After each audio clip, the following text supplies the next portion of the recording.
Bonjour, bonjour, chers abonnés sur la chaîne, chers passionnés, amis des oiseaux, des canaris et des chardonnerets.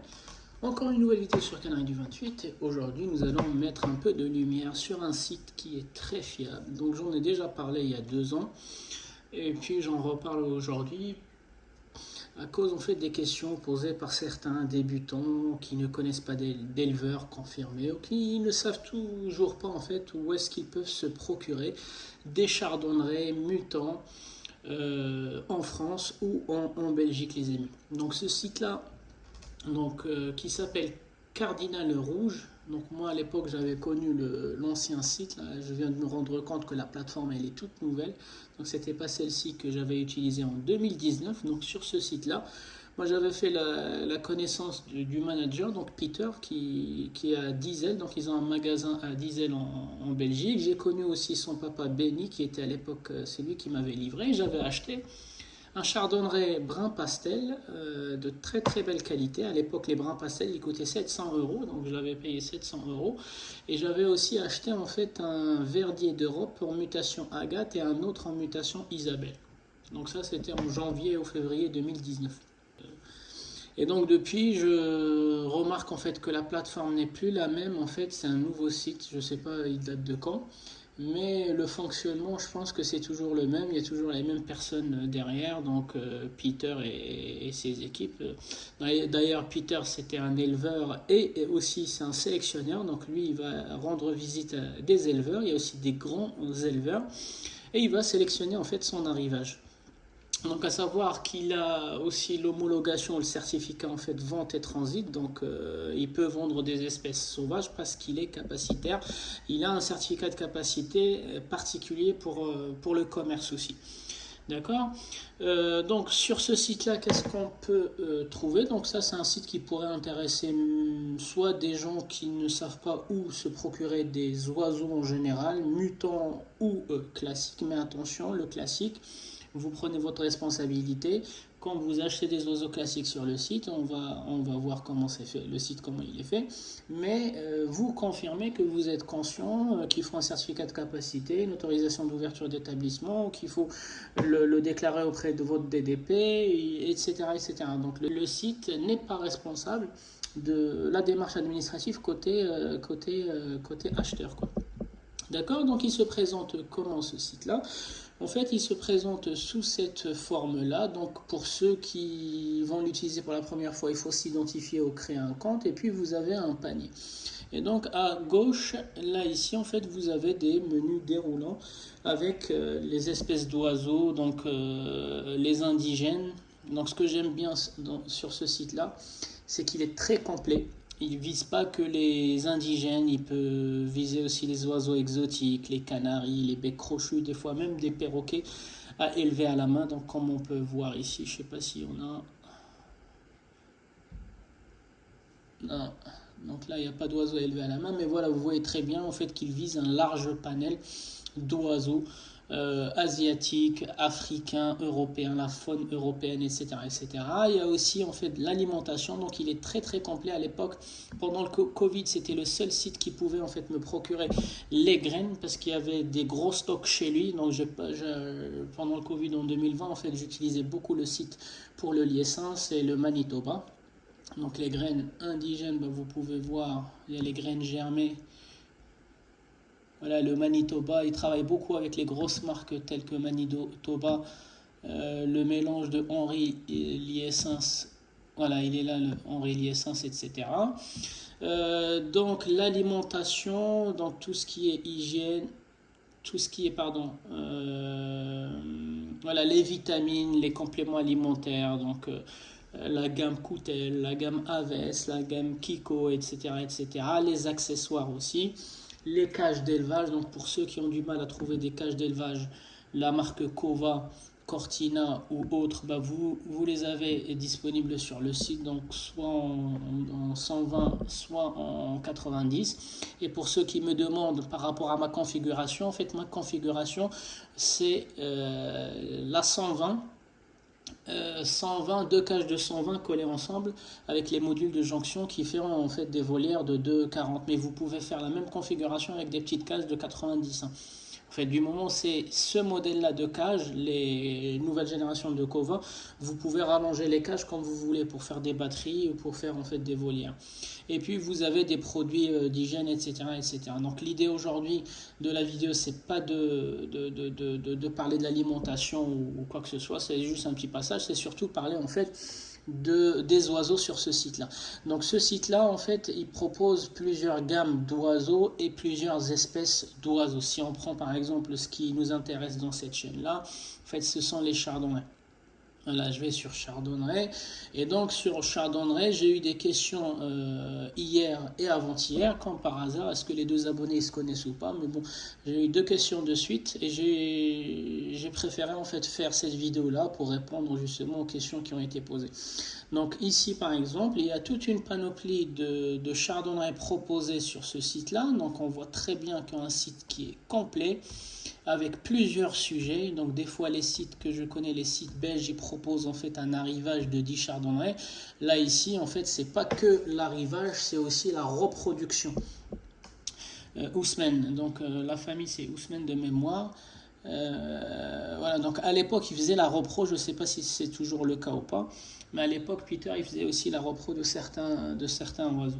En plus, il allait sélectionner des fois chez les grands éleveurs. Des fois, il a en fait une sélection de Henri Liessens, les chardonnerets de Henri Liessens, top qualité. Des fois, c'est Eddie Rimo. Voilà, donc de temps en temps, en fait, il met en vente des souches de grands éleveurs, mais ce ne sont pas les mêmes prix. Donc la première question que j'ai eue hier, en fait, c'est quoi la différence, par exemple, sur la même mutation? Ils m'ont dit, la même mutation, en fait, il y a des prix différents. Ici, par exemple, on est sur un Agathe tête blanche à 185, donc à savoir que le prix initial était de 200, donc il y a une réduction de 15 euros. Mais par contre, il y a aussi d'autres Agates tête blanche, mais qui sont en fait à un prix un peu supérieur. Bah, tout simplement, en fait, ça dépend de la qualité. Donc si on va aller voir le moins cher de ces trois agates, en fait, c'est celui-ci, Agate à tête blanche. Donc déjà, il est de 2024, il ne coûte que 185 euros. Donc déjà, c'est moins cher que des prix chez des éleveurs en France ou en Belgique. Ils vont vendre en fait un agate tête blanche, peu importe la qualité, la plus bas de qualité, ils vont vous dire 200-250 euros. Donc ici déjà, il est moins cher que certains éleveurs, d'après mes connaissances. En plus, ils vendent des mâles et des femelles. Voilà, en dessous de 200 euros. Ça veut dire en dessous de 400 euros, vous avez déjà un couple mutation combinée. Mutation combinée, c'est de l'agate plus la tête blanche. Donc chaque oiseau, il a deux mutations. Et si ça peut, en fait, le mâle agate, il est porteur d'une autre mutation pas citée. D'accord? Donc déjà, pourquoi à 180? Parce que tout simplement, avec le vivier qui existe chez ce magasin-là, donc c'est un magasin physique et aussi un magasin sur Internet. Et donc du coup, en fait, parmi les agates tête blanche qu'il a, en fait, il a filtré ou il a sélectionné des oiseaux qui vont partir moins cher parce qu'ils sont pas de très très bonne qualité, d'autres gammes moyennes et d'autres très bonne gamme. Et la gamme c'est quoi en fait? C'est soit les couleurs, soit la taille, soit la qualité de la plume, soit le standard, ceux qui se rapprochent le plus de standard, etc., etc. Donc pour moi, ce oiseau-là n'est pas vraiment un oiseau de mauvaise qualité. Pour moi, c'est un très beau sujet de travail. Donc c'est pas un oiseau à présenter au concours plus tard. Donc déjà il a pas sur la photo, il n'a pas terminé sa mue, on le reconnaît avec des tubes et avec la couleur orangée mélangée au rouge. Donc plus tard il aura une couleur rouge orangée un peu plus foncée que ça. Voilà, donc il a une belle poitrine, j'aime bien sa poitrine. Il a juste, en fait, il a beaucoup de qualités, mais il a aussi beaucoup de défauts. Enfin, l'un des défauts évidents, en fait, c'est la longueur de ses plumes. Il a vraiment des plumes très longues, en fait, qui lui donnent l'impression qu'il est mal coiffé. On le voit ici.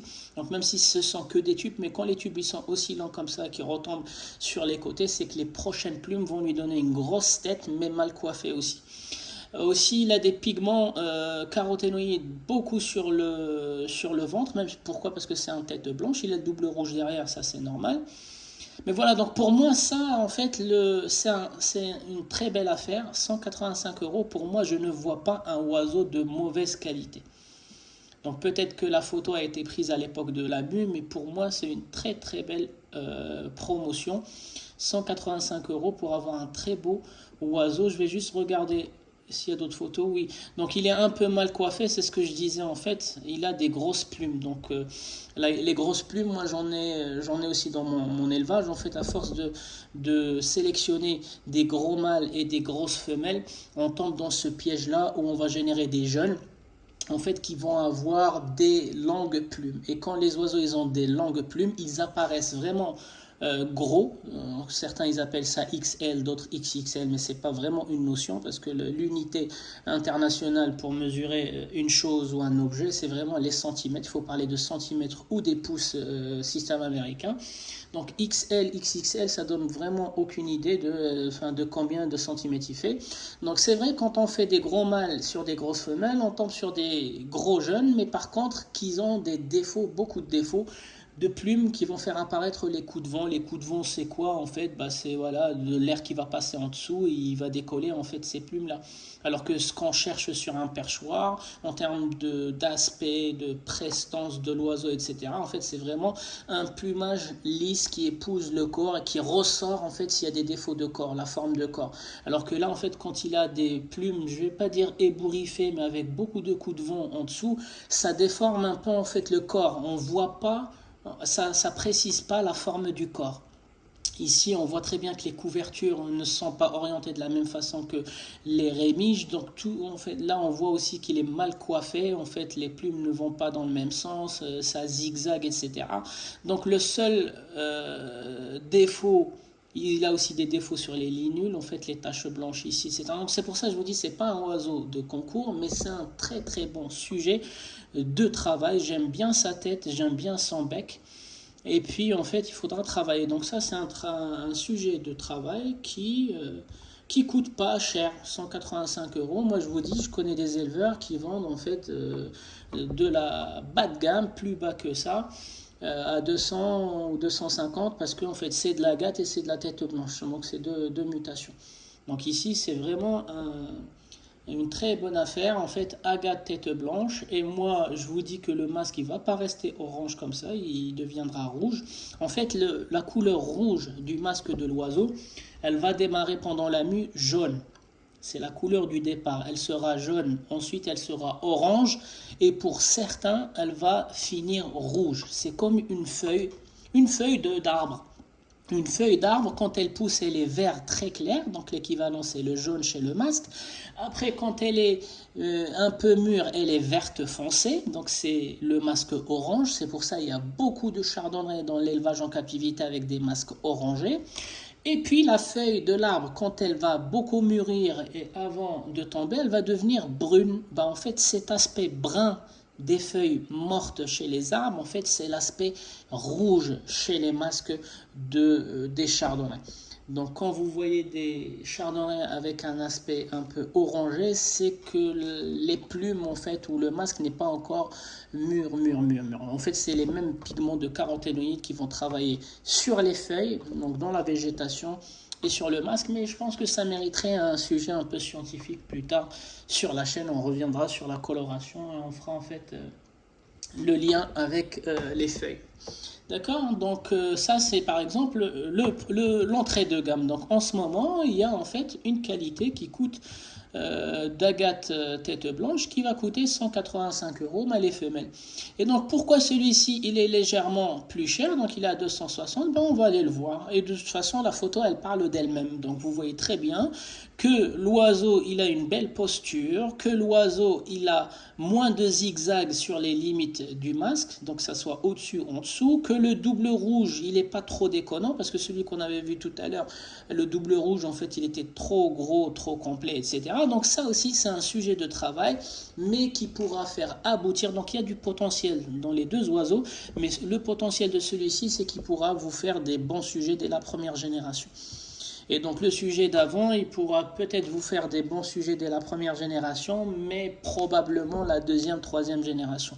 Et donc là, vous gagnez déjà un an ou deux en payant légèrement plus cher un sujet de bonne qualité, mais c'est toujours un sujet de travail, c'est pas des sujets de concours. Les sujets de concours, écoute, je sais pas si il y en a certains qui ont fait Régio au Modena, c'est 600, moi j'ai même vu des chardonnerets classiques à 1000 euros. Donc juste pour votre information, les champions, en fait, des fois, moi j'ai pas vu de champion en dessous de 500 € en tout cas. Et un champion, c'est pas forcément un oiseau qui va vous donner des champions. Donc vaut mieux partir avec un rapport qualité-prix un peu intéressant et un bon sujet de travail. Donc au bout de 1 an, 2 ans, vous commencez à sortir vos propres souches de bonne qualité qui se rapprochent du standard, plutôt qu'investir sur des champions sans la garantie en fait qu'ils vous feront des champions ou sans maîtriser les règles de la génétique. D'accord? Donc celui-ci par rapport à l'autre, donc déjà il a une couleur de masque unie, elle n'est pas bicolore, les limites elles sont pas trop déconnantes, et ça vient de quoi? Ça vient en fait de la longueur des barbes, donc la qualité de la plume de celui-ci elle est légèrement mieux travaillée que l'autre. Mais par contre il lui reste quand même des défauts sur la longueur des plumes, donc pas la longueur des barbes mais plutôt la longueur des plumes. Et est-ce qu'il y a d'autres photos? J'aime bien regarder le dos. Bah, dommage parce que avec le dos j'aurais pu dire est-ce que les plumes elles sont trop longues ou pas. Parce que là ça pourrait juste être en fait le mouvement de l'oiseau, etc. Et donc c'est ce qui justifie en fait un prix au-dessus de celui qu'on avait vu tout à l'heure parce qu'il a un peu moins de défauts. Mais c'est toujours un oiseau de travail les amis, c'est pas un oiseau champion et c'est pas en fait de l'arnaque, hein. Voilà, celui-ci coûte un peu plus cher, c'est toujours la même mutation, donc agate tête blanche, donc j'aime bien sa forme. Donc là on se rapproche vraiment d'un bel major. Donc le masque toujours présent, pas trop de rouge derrière, donc pas trop de limites dentelées, pas trop de zigzag, un peu moins de pigments rouges sur la poitrine, les plumes un peu longues mais c'est pas aussi long que les deux premiers sujets, et j'aime bien sa poitrine, donc il a de la prestance, l'oiseau il est présent, on voit qu'il est présent, on voit en fait que il a une belle posture, donc je vais essayer de regarder. Voilà, j'aime bien en fait sa structure. Donc j'aime bien la structure. Il a les plumes un peu plus longues, mais voilà, je pense que tous les trois oiseaux qu'on a vus, c'est la même lignée, mais en fait c'est qualités différentes. Donc le sujet qu'on est en train de voir en fait, et au-delà, voilà, on voit très bien qu'il est bien coiffé sur le dos. Donc vous voyez très bien comparé à l'autre, il y avait des zigzags, il y avait en fait les plumes qui étaient un peu dans tous les sens. Là on voit très bien que les plumes elles sont dans le même sens. Voilà, donc il n'y a pas de coup de vent. Et quand les plumes ne sont pas trop grandes, bah, vous voyez très bien qu'il n'y a pas de coup de vent ici en dessous. Voilà, et là en fait, quand on a cette qualité de plume, on sait juger les défauts de forme. Donc l'oiseau en fait il va refléter, c'est comme une combinaison. Les plumes chez l'oiseau, c'est comme une combinaison. Si vous prenez une combinaison trop large, deux tailles au-dessus de votre taille, en fait, elle va déformer votre forme. Mais si vous prenez une combinaison serrée et moulante, bah, elle va refléter la forme de votre corps. Bah, c'est exactement la même chose. Des plumes gonflées ou une belle fourrure chez les chardonnerets, ça leur donne du volume, mais en fait, une disproportion dans cette fourrure-là, elle déforme la taille et la forme de l'oiseau, et c'est pas ce qui est recherché vraiment chez les éleveurs parce qu'ils savent pas réparer s'il y a vraiment des défauts de forme, ils savent pas les réparer parce que c'est camouflé par la fourrure. D'accord, donc ce n'est pas une arnaque. L'abonné sur la chaîne il m'a dit ouais en fait le site il passe de 180 à 325. En fait c'est justifié, qualité différente, et une qualité d'un oiseau en fait elle va se juger par rapport à la qualité des plumes, par rapport à la taille, par rapport aussi à la souche. Des fois c'est ce site là il va proposer en fait des souches de grands éleveurs qui vont forcément coûter beaucoup plus cher. Et donc c'est ça en fait la différence. Donc pour ceux qui veulent partir sur des souches, des nouveaux qui veulent partir sur des souches d'agate ou de brun, ici on a un brun tête blanche, le site permet en fait d'avoir des sujets de travail tout à fait abordables. Et donc le site il livre. D'accord? Et l'avantage de ce site là, en fait il vous explique tout. Donc, il vous explique que c'est une mutation agate. Donc, l'année, c'est 2024. Et quand c'est de la qualité comme ça, il rajoute le numéro de bague. Là, il vous dit c'est un mâle. Et il rajoute le numéro de bague 24. Donc on peut pas, vous pouvez pas dire oui, mais finalement en fait j'ai reçu un autre oiseau, c'est pas celui de la photo. Vous avez le numéro de la bague, donc quand vous recevez ce sujet-là et que vous avez l'impression que c'est pas celui qui était sur internet, on vous a envoyé un, bah, vous pouvez le vérifier avec le numéro de bague. C'est pour ça, pour moi, ce site-là, il est honnête, il est complet, il n'y a rien à dire. Mais par contre, pour arriver à ce point de perfection du site, le fonctionnement, etc., en fait, ça a pris beaucoup d'années. Donc bague, et il vous parle aussi du statut, parce qu'en Belgique, tout ce qui est légal en Belgique ne l'est pas forcément en France. Donc ici, il vous parle aussi du statut juridique en France. Donc c'est considéré comme domestique, donc en libre détention. Après, il vous donne des conseils sur l'oiseau, l'habitat, la nourriture, le régime alimentaire sur lequel ils sont actuellement. Donc ça vous donne des idées aussi quel régime alimentaire il faudra prendre. Donc sur le site, vous pouvez prendre et des oiseaux, ils vous livrent jusqu'à chez vous, plus le régime alimentaire sur lequel ils sont déjà. Parce qu'en fait, il va les nourrir avec, là par exemple, c'est Manitoba et Liassens. C'est l'ancien régime que j'avais présenté sur ma chaîne aussi. D'accord, donc ça c'est la première question, le premier commentaire. Il me dit, bah, je comprends pas la même mutation. Bah, en fait, c'est histoire de qualité. Après, c'est toi et ton budget. Est-ce que tu as un budget pour partir sur une bonne qualité et gagner du temps ou des années pour faire ta souche qui se rapproche le plus du standard ou de ce que tu veux faire? Ou est-ce que tu préfères en fait jouer sur le budget, partir des oiseaux moins chers et puis passer un peu plus de temps? Ok, donc là par exemple, je vois des brins pastels, même histoire. Donc vous avez des brins pastels à 300 euros, 320, 350. Donc vous voyez très bien que celui à 350, il est plus que magnifique. Regardez-moi. On voit légèrement du jaune, mais ça passe inaperçu. Pas de double rouge derrière, masque couleur parfaite. Il n'est même pas bicolore, il zigzague pas trop. Il est magnifique. Pour moi, ça, c'est un sujet de travail, encore une fois. C'est pas un sujet d'exposition. Ou d'exposition, mais pas pour un championnat. Mais c'est un sujet qui vous permet d'atterrir rapidement sur des sujets de championnat. Ok, donc là, par exemple, dès la première année, il peut vous faire en fait ça dépend aussi la femelle avec laquelle vous allez le mettre. Il faut le travailler intelligemment. Donc pour moi, il a légèrement les plumes du duvet un peu, les barbes un peu longues. C'est pour ça ici ça dépasse pas parce que les plumes elles sont petites, mais les barbes elles sont trop longues ici, trop larges plutôt.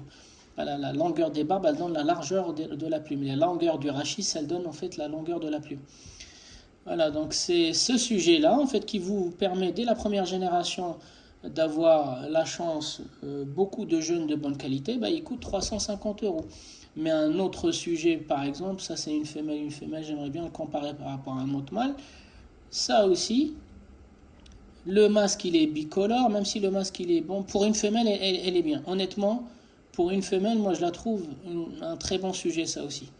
Donc même si elle est moins chère que l'autre, mais c'est un très bon sujet de travail. Donc je dirais même que le sujet est complémentaire au mâle qu'on vient de voir, brun pastel. C'est une brune pastel aussi.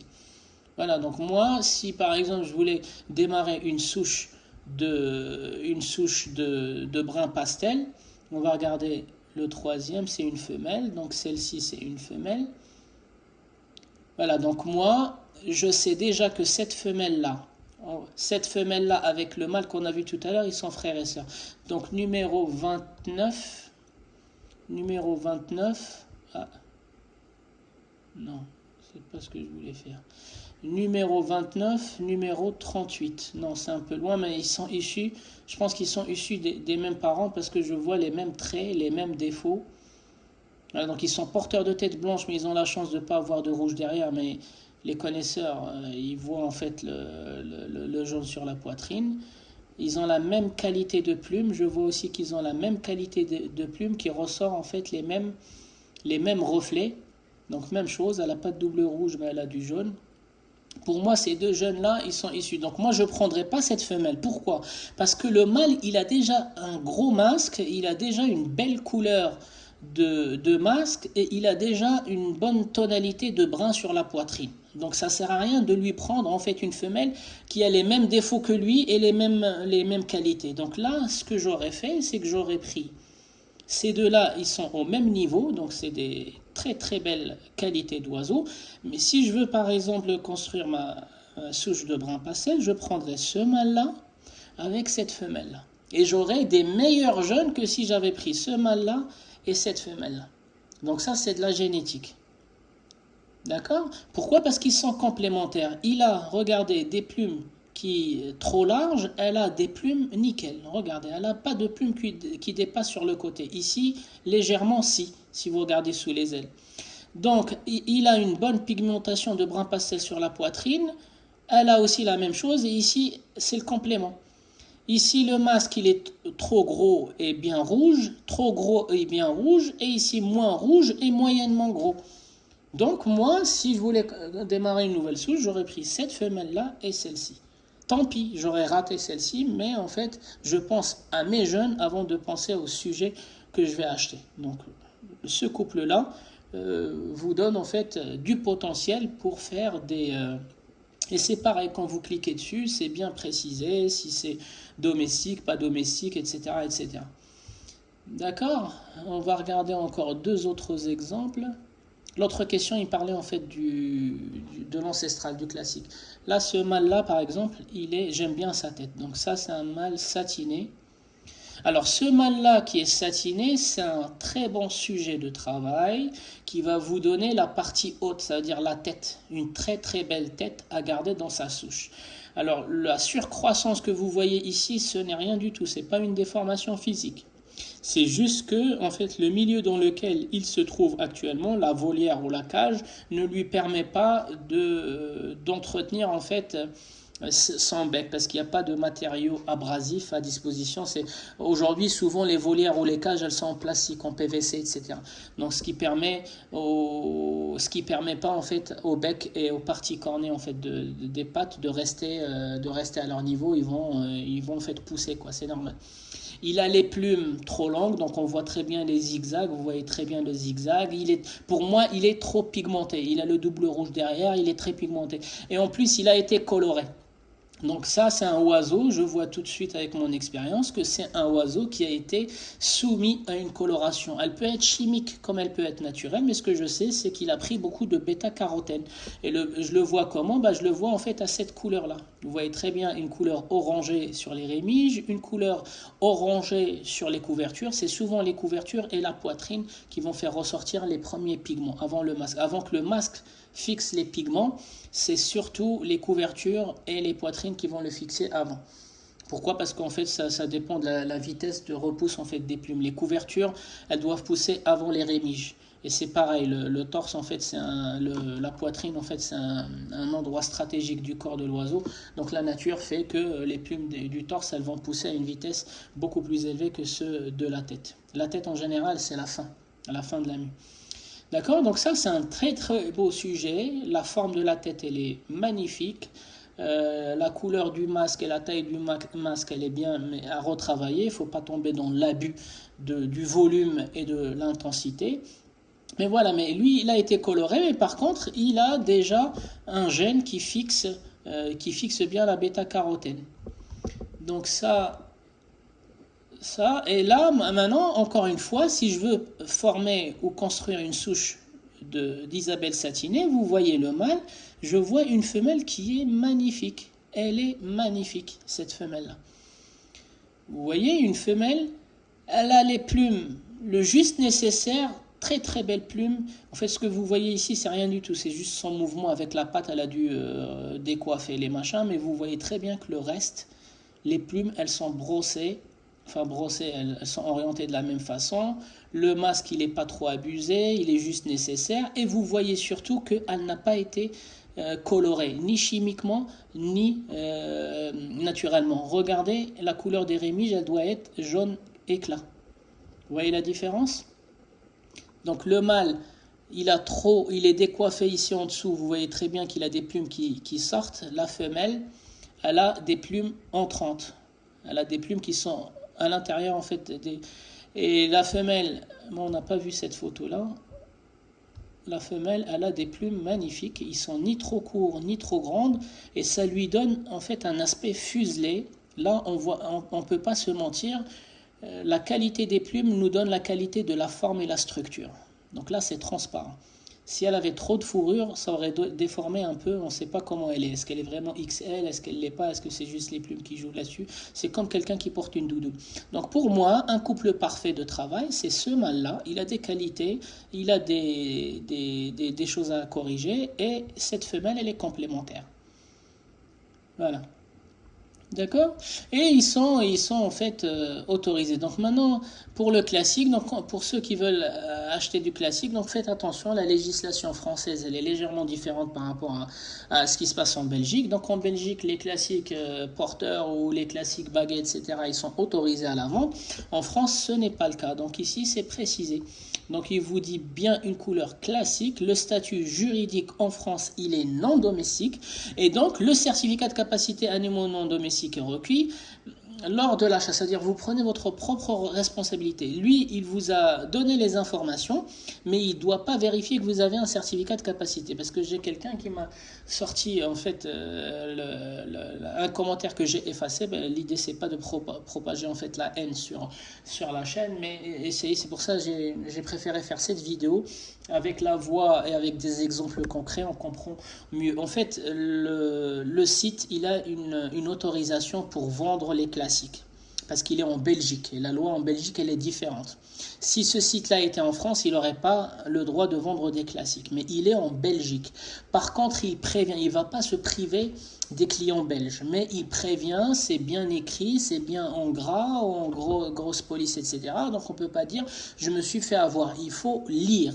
Et il ne prend pas la responsabilité de vérifier si vous êtes capacitaire avant. Donc lui, il va se protéger, il va vous faire une attestation de cession d'animaux non domestiques, donc c'est le CERFA que je vous ai déjà présenté, et puis basta, lui il a fait le travail. Maintenant c'est à vous de vérifier que vous avez le droit à cette mutation ou si vous êtes capacitaire, etc. etc. Donc chacun, il a son rôle et chacun assume sa responsabilité. Pourquoi? Parce que la personne, elle avait acheté ça, elle a reçu le certificat de cession, et je pense qu'elle a eu des problèmes avec la DDPP,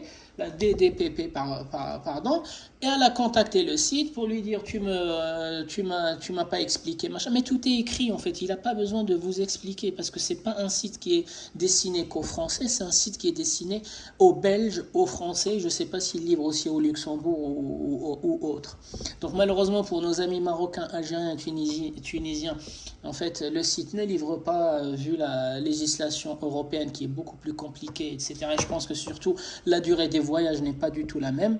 Donc voilà, donc il ne faut pas en vouloir à ceux qui vont propager de la haine sur les réseaux sociaux ou qui vont déformer les faits. Tout est écrit. Donc moi, ça fait des années que je n'ai pas été sur le site. Et j'y étais tout à l'heure et je vois en fait que rien n'a changé. Tout est bien précis, tout est clair.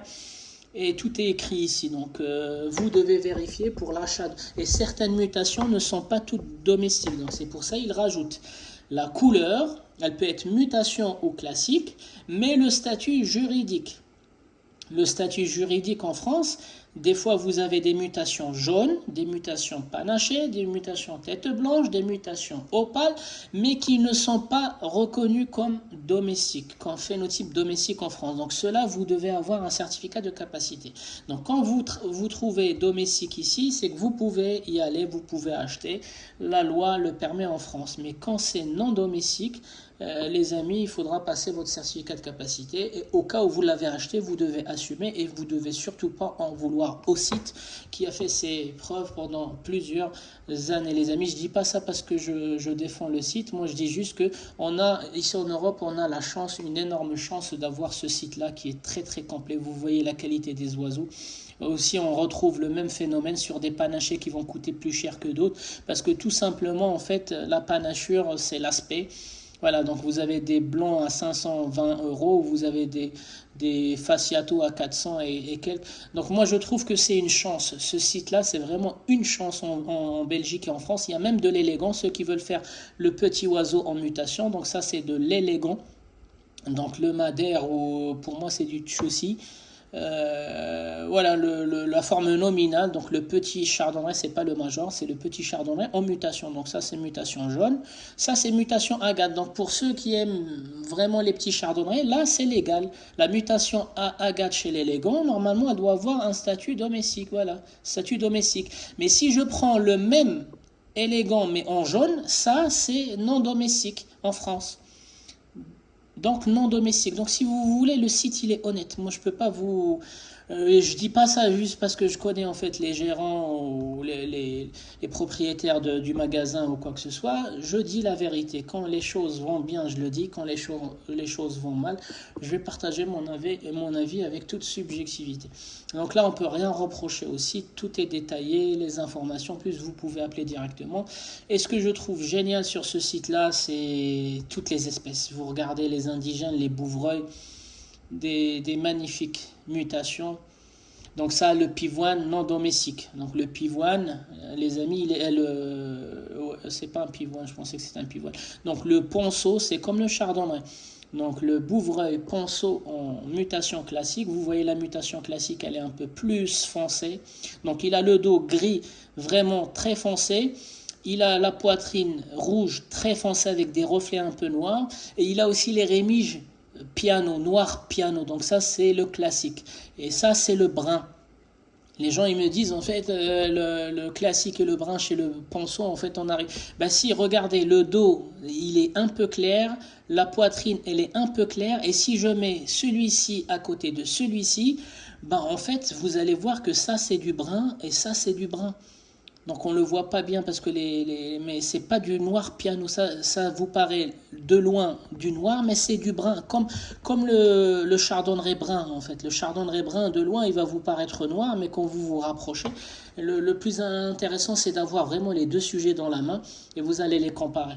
Donc ça c'est le pivoine, c'est noir piano et celui-ci on voit en fait il est brun, il n'est pas vraiment noir. Là vous voyez très bien que c'est du brun. C'est pas du noir. Et surtout, il ressort pas des reflets noirs, il ressort pas des reflets noirs. Et l'autre, moi j'ai élevé le ponceau et je me posais la même question à l'époque, il y a 7 ans, 8 ans. Vous voyez très bien comment il est terne, comment il est sombre. Et vraiment, là, c'est du noir. Même la pâte, la couleur de la pâte. Ici, c'est noir et normalement, le brun, c'est couleur chair. Par contre, ça, je sais pas ce que c'est, ça.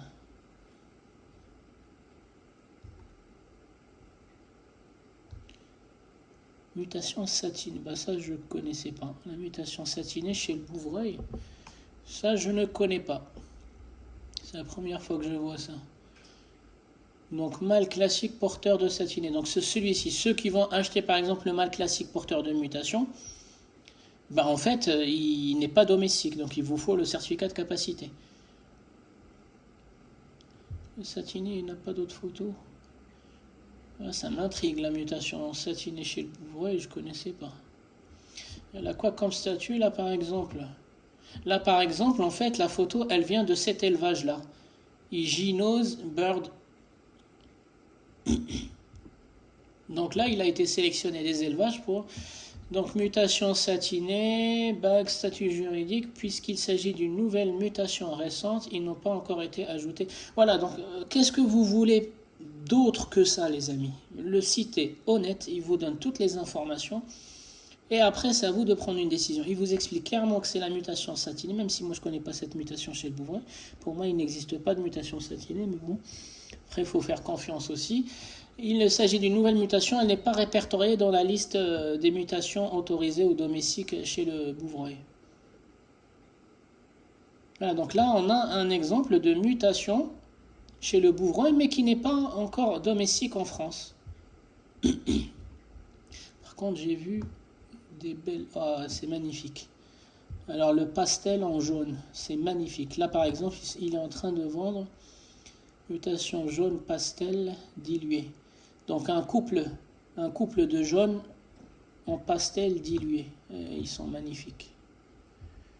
Voilà, regardez-moi ces qualités là. Regardez-moi cette qualité. Vous pouvez aller, hein. Le site c'est cardinalrougecollé.fr.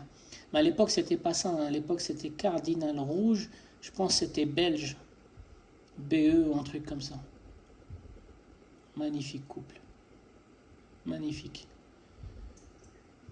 Voilà, donc ceux qui aiment aussi les oiseaux de chant, vous pouvez aller ici.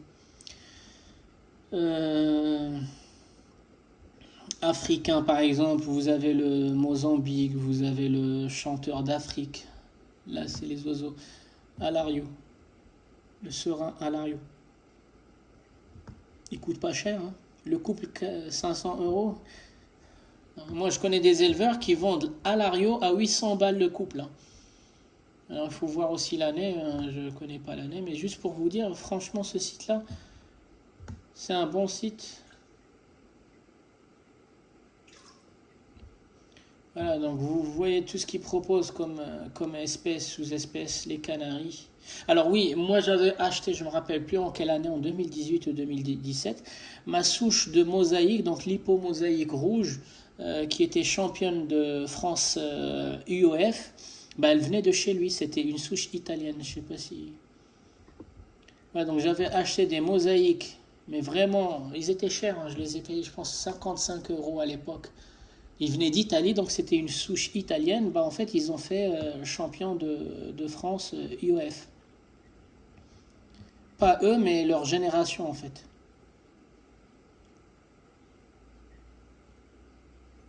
Voilà, donc c'est un site complet. Ils vendent la nourriture, ils vendent des oiseaux, ils vendent votre fragilité. Donc vous pouvez tout... Donc on a beau à critiquer. Non, je pense qu'il faut critiquer. Quand la critique, elle est constructive, il faut partager, mais dans un objectif en fait de corriger et d'améliorer les choses. Mais il ne faut pas critiquer pour critiquer, il ne faut pas critiquer pour ne pas assumer ses propres erreurs. Donc là, tout est écrit, la personne, elle m'a dit, oui, je lui ai demandé, machin, là maintenant j'ai des problèmes, machin, mais tout est écrit. Il a demandé une attestation, je sais pas quoi, enfin bref. Le pinson, là, ça c'est le pinson des arbres classique et ça c'est le pinson des arbres en mutation agate. Et moi à l'époque, en 2019, j'avais pris en fait des... Voilà, j'avais pris ça, verdier. C'était pas le verdier de Chine, c'était le verdier d'Europe en mutation. J'avais pris un mâle agate et une femelle Isabelle ou l'inverse, je me rappelais plus. Donc ça c'est légal, c'est domestique et ça... Normalement, c'est écrit non domestique. Donc ça, c'est le verdier en couleur classique. Voilà, non domestique en France. Donc tout est expliqué. Moi, j'ai rien à dire sur ce site-là. Pourtant, j'ai pas été sur le site depuis, je pense, le Covid. Voilà, donc là, j'ai fait un saut. Je me suis même rendu compte qu'il y a des nouvelles mutations chez le bouvreuil. Et je vous ai même donné, en fait, une explication sur la variation des prix. Et sur le phénotype classique. Donc le magasin n'a aucune autorité sur les acheteurs. Donc lui, il a donné les informations, tout est bien affiché. Il a le droit d'afficher ces informations comme il les a fait. Mais par contre, c'est à vous aussi, côté quand vous voulez acheter, en fait, d'assumer et de lire, de téléphoner aussi, hein. À l'époque, il répondait au téléphone, je ne sais pas si c'est toujours le cas. Donc moi, je n'ai rien je ne peux que mettre ce site-là sous la lumière et le prendre comme exemple, vu la variété d'oiseaux qu'il propose, la variété de services et vu la qualité et la clarté des informations. Les amis, c'était Canari du 28. Je vous souhaite un bon visionnage et je vous dis à la prochaine.